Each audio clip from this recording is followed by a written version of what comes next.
2026 September മാസത്തെ ജ്യോതിഷ ഫലങ്ങളാണ് ഞാൻ ഇവിടെ പ്രവചിക്കുന്നത്. തിരുവാതിര നക്ഷത്രത്തിൽ ജനിച്ച ആൾക്കാരുടെ ഫലങ്ങളാണ് പറയുന്നത്. വിവാഹം കഴിക്കണമെന്ന ആഗ്രഹമുള്ളവർക്ക് പറ്റിയ ജോഡിയെ കണ്ടുപിടിച്ച് വിവാഹം നിശ്ചയിക്കുന്നതിനോ വിവാഹം നടത്തുന്നതിനോ സാധിക്കുന്നു. ഏതെങ്കിലും തരത്തിൽ സർക്കാരിൽ നിന്നും അനിഷ്ടങ്ങൾ, അതായത് നോട്ടീസൊക്കെ ലഭിച്ചതിനാലുള്ള ആവലാതി മാറിക്കിട്ടുന്നു. അതിന് നിങ്ങൾ ശ്രമിച്ചു കഴിഞ്ഞാൽ തൽക്ക പരിഹാരം നിങ്ങൾക്ക് ലഭിക്കുന്നതാണ്. ബന്ധുക്കളുടെ സഹായ സഹകരണങ്ങൾ നിങ്ങൾക്ക് ലഭിക്കുന്ന ഒരു സമയമാണ്. ശത്രുക്കളുടെ ശല്യം കുറഞ്ഞു കിട്ടുന്നു. അത് ധനസമൃദ്ധിയും ഉണ്ടാകുന്നതായിട്ടാണ് കാണുന്നത്. ആരോഗ്യം ഒരുവിധം തൃപ്തികരമായിരിക്കും. ഹൃദയത്തിന് അസുഖമുള്ളവർക്ക് തക്കതായിട്ടുള്ള ചികിത്സ ലഭിക്കുന്നതിനാൽ അത് നല്ല രീതിയിൽ അവർക്ക് ആശ്വാസം കിട്ടുന്നു. വിദ്യാർത്ഥികൾക്കുള്ള വിദ്യാതടസ്സം മാറിക്കിട്ടുന്നു. വാതരോഗമുള്ളവർക്ക് സുഖം പ്രാപിക്കുന്നു. അതുപോലെ ധർമ്മപ്രംശം, അതായത് ധർമ്മപരമായ കാര്യങ്ങൾക്ക് തടസ്സം വന്നതെല്ലാം മാറിക്കിട്ടുന്ന ഒരു സമയമാണ്. ഭാഗ്യകാനി ഉണ്ടായിരുന്നത് മാറി ഭാഗ്യം വരുന്നു. അതൊരു തുണയായി തന്നെ വരുന്ന ഒരു സമയമാണ്. സഹോദരന്മാർക്ക് നിങ്ങളെ കൊണ്ട് ഏറെ ഗുണങ്ങൾ ലഭിക്കുന്ന ഒരു സമയമാണ്. ഭയം മാറി ആത്മധൈര്യം കിട്ടുന്നു. ഈ സമയത്ത് പ്രതിസന്ധി ഉണ്ടായാൽ അതിനെ തരണം ചെയ്യാനുള്ള ഒരു കഴിവും കൂടി ലഭിക്കുന്ന ഒരു കാലഘട്ടമാണ്. ചില ഗ്രഹങ്ങൾ മോശം രാശികളിൽ കൂടി സഞ്ചരിക്കുന്നതിനാൽ മോശഫലങ്ങൾ ലഭിക്കുന്നതിനും ഒരു ചെറിയ സാധ്യത കാണുന്നുണ്ട്. അധികാര സ്ഥാനം ലഭിക്കുമെന്ന ആഗ്രഹം ചിലപ്പോൾ നടക്കാതെ വരാം. പല വഴികളിലൂടെ പലരും അത് തടസ്സം ചെയ്യുന്നത് കൊണ്ടാണ് നിങ്ങൾക്ക് അത് ലഭിക്കാണ്ട് വരുന്നത്. അതുകൊണ്ട് എവിടെയാണ് തടസ്സം എന്നുള്ളത് നിങ്ങൾ കണ്ടുപിടിച്ച് ശ്രമിച്ചാൽ ആ തടസ്സം മാറിക്കിട്ടുന്നതാണ്. ദേഹനാശം വരുന്നതിനും ഒരു ചെറിയ സാധ്യത കാണുന്നുണ്ട്. ഇനി തിരുവാതിര നക്ഷത്രത്തിൽ ജനിച്ച ആൾക്കാരുടെ ഫലങ്ങൾ പ്രായത്തിനനുസരിച്ചാണ് പറയുന്നത്. 12 വയസ്സ് വരെയുള്ള തിരുവാതിര നക്ഷത്രക്കാർക്ക് ചില ത്വക്ക് രോഗങ്ങൾ, അലർജികൾ എന്നിവ വരുന്നതിന് ഒരു സാധ്യത കാണുന്നുണ്ട്. വിഷവസ്തുക്കൾ കുട്ടികളിൽ നിന്നും അകറ്റി വയ്ക്കുന്നത് വളരെ നല്ലതായിരിക്കും. ഈ സമയം ഒരു മോശപ്പെട്ട ഒരു സമയമാണ്. എങ്കിലും വിദ്യാഭ്യാസം ആരംഭിക്കുന്നതിനും തുടർന്നു പോകുന്നതിനും യാതൊരു തടസ്സവും കാണുന്നില്ല. ചില തിരുവാതിര നക്ഷത്രക്കാർക്ക് ആഭിചാര ക്രിയകൾ മൂലം, അതായത് ദുർമന്ത്രവാദങ്ങൾക്കൊക്കെ മൂലം അവർക്ക് ചില ദോഷങ്ങൾ കുടുംബത്തിന് ഈ കുട്ടിക്കും പറ്റാൻ സാധ്യത കാണുന്നുണ്ട്. എന്നാൽ അതിന് പരിഹാരം കണ്ടാൽ അതെല്ലാം മാറിക്കിട്ടുന്നതാണ്. പരസ്പര വിരുദ്ധമായ കാര്യങ്ങൾ സംസാരിക്കുക, ഈ കുട്ടി പറയുന്ന കാര്യങ്ങളൊന്നും മനസ്സിലാക്കാൻ പറ്റാത്തൊരവസ്ഥ വരിക, പഠിപ്പിലെ ശ്രദ്ധ കുറയുക, ഇങ്ങനെയൊക്കെയുള്ള കുറെ കാര്യങ്ങളുണ്ടെങ്കിൽ അത് സൂക്ഷിക്കേണ്ടതാണ്. 12 വയസ്സ് മുതൽ 28 വയസ്സ് വരെയുള്ള തിരുവാതിര നക്ഷത്രക്കാർക്ക് വിദ്യാഭ്യാസത്തിന് വലിയ രീതിയിൽ പ്രശ്നങ്ങളൊന്നും വരുന്നില്ല. ചെറിയൊരു തടസ്സങ്ങൾ വരും എങ്കിലും വിദ്യാഭ്യാസം ഒരിക്കലും തടസ്സപ്പെടാണ്ട് മുന്നോട്ട് പോകും എന്നാണ് കാണാൻ സാധിക്കുന്നത്. അതുപോലെ തന്നെ ചിലർക്ക് ചെറുപ്പത്തിലെ തന്നെ മാന്യമായ ഒരു ചെറിയ തൊഴിൽ ലഭിക്കുന്നതിനുള്ള ഒരു സാധ്യതയും ഈ സമയം കാണുന്നുണ്ട്. 28 വയസ്സ് മുതൽ 47 വയസ്സ് വരെയുള്ള തിരുവാതിര നക്ഷത്രക്കാർക്ക് ചിലർക്ക് ഉന്നത വിദ്യാഭ്യാസം ലഭിക്കുന്നതിനുള്ള ഒരു സാധ്യത കാണുന്നുണ്ട്. വിദേശത്ത് പോയി പഠിക്കുന്നതിനും ഒരു സാധ്യതയുണ്ട്. സ്വന്തം ഭവനത്തിൽ നിന്നും മാറി വേറൊരു വീട്ടിലേക്ക് താമസം മാറുന്നതിനും ഈ സമയം അവർക്കൊരു യോഗം കാണുന്നുണ്ട്.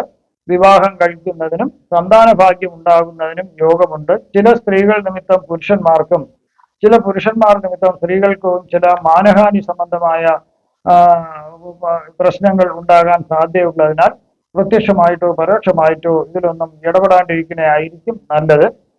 ചില തിരുവാതിര നക്ഷത്രക്കാർ മടി പിടിച്ച് യാതൊരു തൊഴിലും ചെയ്യാതെ ഇരിക്കുന്നതായിട്ട് കാണാൻ സാധിക്കുന്നു. മറ്റു ചിലർ വളരെയധികം ശ്രമിച്ച് ഉന്നത സ്ഥാനമാനങ്ങളിൽ എത്തിച്ചേരാനും അവർക്ക് സാധിക്കുന്നു. അതുപോലെ തന്നെ അവർക്ക് പുതിയ വീട് വാങ്ങുന്നതിനും അല്ലെങ്കിൽ പുതിയതായി വസ്തു വാങ്ങിച്ച് പുതിയതായി വീട് നിർമ്മിക്കുന്നതിനൊക്കെ അവർക്ക് ഭാഗ്യം കാണുന്നുണ്ട്. ധനലാഭവും അതുപോലെ പ്രതീക്ഷിക്കാവുന്നതാണ്. 47 വയസ്സ് മുതൽ 64 വയസ്സ് വരെയുള്ള തിരുവാതിര നക്ഷത്രക്കാർക്ക് കലാ സാംസ്കാരിക രംഗത്തോ അല്ലെങ്കിൽ മറ്റു സേവന രംഗത്തോ ഉള്ളവർക്ക് ഏറെ ഗുണങ്ങൾ ലഭിക്കുന്ന ഒരു കാലമാണ്. അതായത് ഏതെങ്കിലും രീതിയിൽ അവർക്ക് ഒരു സ്ഥാപനം അവർക്ക് ഉണ്ടെങ്കിൽ തന്നെ അതിനെ വളർത്തിക്കൊണ്ടുപോകാനും അതുവഴി അവർക്ക് വളരെ ഉയർച്ച കിട്ടുന്നതിനും ഈ സമയം ഒരു സാധ്യത കാണുന്നുണ്ട്. അത് മാത്രമല്ല, ഇവര് ചിലര് വൈദ്യശാസ്ത്ര മേഖലയിൽ പ്രവേശിക്കുന്നതായിട്ടാണ് കാണുന്നത്. അവർക്ക് അതുവഴി അവർക്ക് ഒരുപാട് നേട്ടങ്ങൾ ഉണ്ടാക്കാൻ സാധിക്കും. സ്വന്തമായി ഒരു ആശുപത്രി സ്ഥാപിക്കുന്നതിനും അത് നല്ല രീതിയിൽ നടത്തിക്കൊണ്ടു പോകുന്നതിനും അവർക്ക് സാധിക്കുന്നു. മറ്റുള്ളവരെ ആകർഷിക്കാനായിട്ട് ഇവർക്കൊരു പ്രത്യേക കഴിവുള്ളതിനാൽ ബിസിനസ് രംഗത്തേക്ക് ധാരാളം കൂട്ടാളികളെ, അതിൽ പങ്കാളികളെ ഇവർക്ക് ലഭിക്കുന്നതായിട്ടാണ് കാണുന്നത്. അതുകൊണ്ട് ഇവർക്ക് വലിയ രീതിയിൽ ഇവർക്ക് ഇത് മുന്നോട്ട് കൊണ്ടുപോകാൻ സാധിക്കുന്നു. അതുപോലെ തന്നെ രാഷ്ട്രീയപരമായിട്ടായിരുന്നാലും ഇവര് മുൻപന്തിയിൽ തന്നെ നിൽക്കുന്നതായിട്ടാണ് ചിലരെ കാണാൻ സാധിക്കുന്നത്.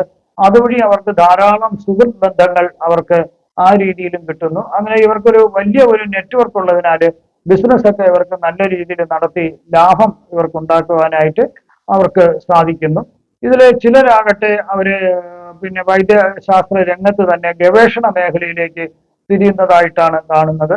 ആ ഗവേഷണപരമായിട്ട് തന്നെ ഇവർക്ക് ഒരു നല്ലൊരു റിസർച്ച് സെന്റർ തുടങ്ങുന്നതിനും അവിടെ പല രീതിയിലുള്ള മരുന്നിനെ കുറിച്ചോ അല്ലെങ്കിൽ ഒക്കെ അവർക്ക് ഗവേഷണം നടത്തുന്നതിന് അവർക്ക് സാധിക്കുന്നു. അതിനുള്ള ധനസഹായവും സർക്കാരിൽ നിന്ന് അവർക്ക് ലഭിക്കുന്നതായിട്ടാണ് കാണുന്നത്.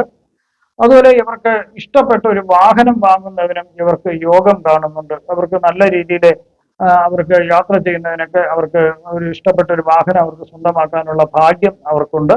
അതുപോലെ തന്നെ ഇഷ്ടപ്പെട്ട ഒരു നല്ല വീട് അവർക്ക് നിർമ്മിക്കുന്നതിനും വാങ്ങുന്നതിനൊക്കെ അവർക്ക് യോഗമുണ്ട്. അവരുടെ ബിസിനസ് ശൃംഖല പല ഭാഗത്തേക്കും പല ബ്രാഞ്ചുകളായിട്ടൊക്കെ അവർക്ക് തുടങ്ങി അതൊരു വലിയൊരു സംരംഭമാക്കാനും അവർക്ക് ചിലർക്ക് യോഗം കാണുന്നുണ്ട്.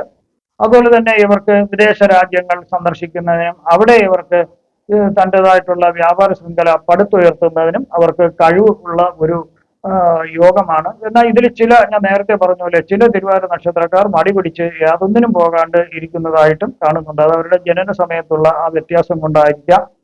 അതുപോലെ തന്നെ ഇതിൽ ചിലർക്ക് വൻ സാമ്പത്തിക നേട്ടം ഉണ്ടാകുന്നു, അത് ഉണ്ടാകുന്നു. ചിലർക്ക് പ്രമേഹപരമായിട്ടുള്ള ചില രോഗങ്ങൾ വരുന്നതിനുള്ള ഒരു സാധ്യതയുണ്ട്. അതുപോലെ യൂറിനറി, അതായത് ഇൻഫെക്ഷൻ അല്ലെങ്കിൽ മൂത്ര സംബന്ധമായ ചില രോഗങ്ങൾ ഉണ്ടാകാൻ, അതായത് ഈ മൂത്രം സഞ്ചരിക്കുന്ന ആ അവയവങ്ങൾ വഴി എന്തെങ്കിലുമൊക്കെ ബുദ്ധിമുട്ടുകൾ അവർക്ക് ഉണ്ടാകാനുള്ള സാധ്യത കാണുന്നുണ്ട് കൂടുതലായിട്ട്. അതുകൊണ്ട് പ്രമേഹ രോഗമുള്ളവർ വളരെയധികം ശ്രദ്ധിക്കേണ്ടതാണ് ഈ കാര്യത്തിൽ. ചിലപ്പോൾ ഒരു സർജറി ഈ സമയം ഇവർക്ക് നടക്കുന്നതായിട്ടും കാണുന്നുണ്ട്. 64 വയസ്സ് മുതൽ 71 വയസ്സ് വരെയുള്ള തിരുവാതിര നക്ഷത്രക്കാർക്ക് അസൂയാലുക്കളായ ആൾക്കാരും ശത്രുക്കളും പല രീതിയിൽ ഇവരെ ഉപദ്രവം ചെയ്യുന്നതിന് ശ്രമിക്കാം. കാരണം ഇവരുടെ ഉയർച്ച എന്ന് പറയുന്നത് ആർക്കും പെട്ടെന്ന് തടയാൻ പറ്റുന്ന ഒരു ഉയർച്ചയല്ല. അവരുടെ തീരുമാനങ്ങളെല്ലാം തീരുമാനങ്ങൾ തന്നെയാണ്. അതിനാൽ അവരെ പെട്ടെന്ന് തടയാൻ സാധിക്കാത്തതുകൊണ്ട് പല രീതിയിലും ഇവരെ നശിപ്പിക്കാനായിട്ട് നോക്കുവാൻ ഉള്ള ആൾക്കാർ അസൂയാലുക്കളും ശത്രുക്കളും ഉണ്ടാകാം.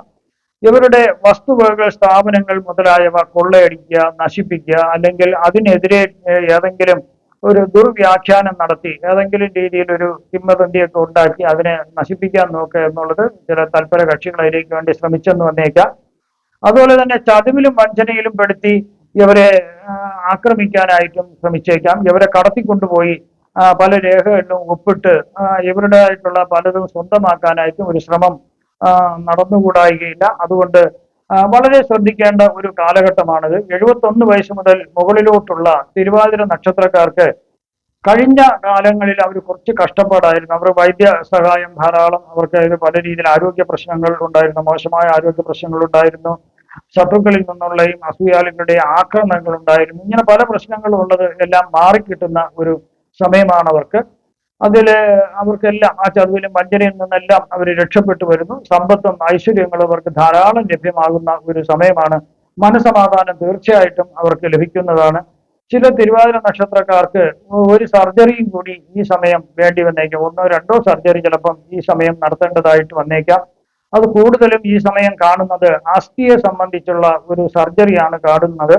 എങ്കിലും സന്തോഷത്തിന് ഏറെ വകയുള്ള ഒരു സമയമാണ്. ഇതിൽ ചില ഭാഗ്യവാന്മാരായ തിരുവാതിര നക്ഷത്രക്കാർക്ക് അവരുടേതായിട്ടുള്ള ഒരു സാമർഥ്യം കൊണ്ടും മറ്റുള്ളവർക്ക് അവരോടുള്ള ഒരു മതിപ്പ് കൊണ്ടും താൽക്കാലികമായിട്ടാണെങ്കിലും വളരെ ഉയർന്ന ഒരു അധികാരമുള്ള പദവി ഇവർക്ക് ലഭിക്കുന്നതിനുള്ള ഒരു സാധ്യതയും ഈ കാലഘട്ടത്ത് അവർക്കുണ്ട്. അത് അധികാരമുള്ള ഒരു ജോലിയായിരിക്കും അവർക്ക് ലഭിക്കുക. വളരെ നല്ല ഒരു രീതിയിലാണ് ഇത് മുന്നോട്ട് പോകുന്നത്. അതുപോലെ ഈ സൂര്യനും ബുധനും കേതുവും കൂടി ചിങ്ങരാശിയിലെ ഈ സെപ്റ്റംബർ മാസത്ത് ഒരു രാശിയിലേക്ക് വരുന്ന യോഗം വരുന്നതിനാൽ ഈ 3 ഗ്രഹങ്ങളുടെ യോഗത്തിന് നമുക്ക് ഉള്ള ഫലവിശേഷം എന്ന് പറയുന്നത് ഗുണദോഷ സമ്മിശ്രമായിരിക്കും ഫലങ്ങളെല്ലാം ലഭിക്കുക. ഈ യോഗത്തിന് ത്രിഗ്രഹ യോഗം എന്നാണ് പറയുന്നത്.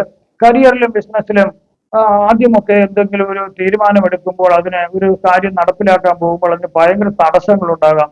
എങ്കിൽ തന്നെയും അത് പിന്നീട് നിങ്ങൾ ആ തടസ്സങ്ങളെയൊക്കെ മാറ്റി മുന്നോട്ട് പോയാൽ വൻ വിജയം ലഭിക്കുന്നതായിട്ടാണ് കാണാൻ സാധിക്കുന്നത്. അതുപോലെ തന്നെ വാദം, പിത്തം, കഫം മുതലായവരുടെ അസന്തുലിതാവസ്ഥയ്ക്കുണ്ടായ ആ ഒരു ഇത് മൂലം പല രീതിയിലുള്ള ശാരീരിക ബുദ്ധിമുട്ടുകളും ചില രോഗങ്ങളും ഉണ്ടാകാൻ ഒരു സാധ്യത കാണുന്നുണ്ട്. മാനസിക സംഘർഷം ഉണ്ടാകാം, ഇത് മാനസികമായി പിരിമുറുക്കം, അതായത് ഡിപ്രഷൻ പോലുള്ളവ ഉണ്ടാകുന്നതിന് ഒരു സാധ്യത കാണുന്നുണ്ട്. അതുപോലെ നാഡീവ്യൂഹവുമായി ബന്ധമുള്ള ചെറിയ രീതിയിലുള്ള പ്രശ്നങ്ങൾ ഉണ്ടാകാം, അതായത് ഓർമ്മക്കുറവൊക്കെ വരാം, എവിടെയെങ്കിലും സാധനം വെച്ചാൽ അത് എവിടെ വച്ചെന്ന് അറിയാൻ പറ്റാത്ത രീതിയിലോ അല്ലെങ്കിൽ അങ്ങനെ മറന്നു പോകുന്ന ഒരു സ്വഭാവം ഉണ്ടാകാം ഈ സമയം. അത് ഈ കാലഘട്ടം കഴിഞ്ഞാൽ അങ്ങ് മാറും, ഈ മാസം കഴിയുമ്പോൾ അത് മാറുന്നതാണ്. സൂര്യൻ സ്വന്തം രാശിയായ ചിങ്ങൻ രാശിയിൽ സഞ്ചരിക്കുമ്പോൾ പ്രതാപവും ആത്മവിശ്വാസവും കൂടുന്നതായിട്ടാണ് കാണാൻ സാധിക്കുന്നത്. എന്നാൽ കേതുവിന്റെ സ്വാധീനം ചിന്തകളെയും ഈഗോകളെയും ഉൾവലിയുന്നതിന് കാരണമാകുന്നു. അതുപോലെ സൂര്യൻ സ്വന്തം ക്ഷേത്രബലത്തിൽ നിൽക്കുമ്പോൾ സമൂഹത്തിൽ അംഗീകാരവും അധികാരവും നേതൃത്വ സ്ഥാനവും ലഭിക്കുന്നതായിട്ടാണ് കാണുന്നത്. സൂര്യന് കേതുവും കൂടി ചേരുകയാൽ ലൗകിക സുഖങ്ങളിൽ നിന്നും ആഡംബരങ്ങളിൽ നിന്നും വിട്ടു നിൽക്കാനായിട്ട് മനസ്സ് പറയുകയും അങ്ങനെ അവര് ആത്മീയ ചിന്തയിലേക്ക് വരുന്നതായിട്ടും കാണാൻ സാധിക്കുന്നു. ബുധൻ കേതുവിനോട് ചേരുമ്പോൾ വിശകലന ശേഷി കൂടുന്നു. അത് ഉണ്ടാകുമ്പോഴുള്ള ഒരു നല്ലതാണ്, പക്ഷെ അതിൽ ചില ബുദ്ധിമുട്ടുകളും ഉണ്ട്. കാരണം ആശയവിനിമയ രംഗങ്ങളിൽ തെറ്റിദ്ധാരണ വരുന്നതിന് ഒരു സാധ്യതയുണ്ട്. കാരണം എന്തെങ്കിലും ഒരു കമ്മ്യൂണിക്കേഷൻ വന്നാൽ അതിന് ഒരു അതിനെ തെറ്റിദ്ധരിക്കാൻ പല രീതിയിലും വ്യാഖ്യാനിക്കേണ്ട ഒരു സ്വഭാവം ഇതുമൂലം ഉണ്ടാവുകയും അങ്ങനെ ഒരു ആശയക്കുഴപ്പം ഉണ്ടാവുകയും ബന്ധങ്ങളിൽ തന്നെ പല തെറ്റിദ്ധാരണകൾ വരുന്നതിനും സാധ്യതയുണ്ട്. ഞാനിവിടെ പ്രവചിച്ചതെല്ലാം സാമാന്യ ഫലങ്ങൾ മാത്രമാണ്. കൃത്യമായ ജ്യോതിഷ പ്രവചനങ്ങൾക്ക് ജാതക പരിശോധന അത്യാവശ്യമായിട്ടാണ് വരുന്നത്. നിങ്ങൾക്കുള്ള ജ്യോതിഷപരമായോ പൂജാപരമായോ വാസ്തുപരമായോ മുഹൂർത്തപരമായോ ഉള്ള കാര്യങ്ങൾക്ക് എന്നെ ഫോണിലോ വാട്സപ്പിലോ ബന്ധപ്പെടാവുന്നതാണ്. ഈ വരുന്ന സെപ്റ്റംബർ മാസത്തിൽ നിങ്ങൾക്ക് സർവ്വവിധ സുഖ സമ്പൽ സമൃദ്ധി, ദീർഘായുസ്, ആരോഗ്യ സൗഭാഗ്യങ്ങൾ ഭഗവാൻ നൽകുമാറാകട്ടെ എന്ന് ഞാൻ പ്രാർത്ഥിക്കുന്നു. നന്ദി, നമസ്കാരം.